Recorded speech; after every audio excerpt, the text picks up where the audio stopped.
Okay, so far so good. Now, what if we want to capture password using HTTP? So imagine that there are still websites using HTTP instead of HTTPS, the SSL TLS protocol.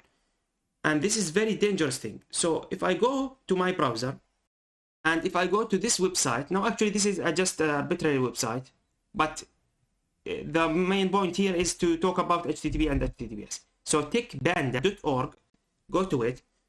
Now actually this is website intended for such a thing, and here let's put admin@google.com, and the password will be P capital password 2010 and press enter.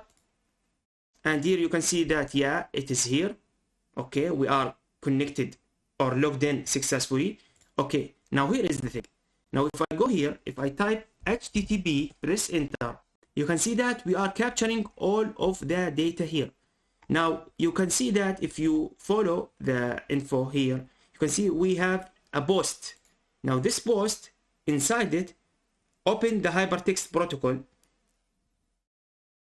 or start searching about some information, or from here, from the HTML form URL, you can see we are seeing the username or the email and the password as a plain text, which means this is a bad idea to use a website or even to create a users on a website, on such websites.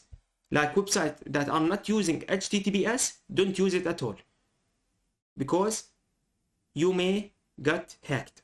As you can see, I am seeing the email or the username I mean, and the password as plain text.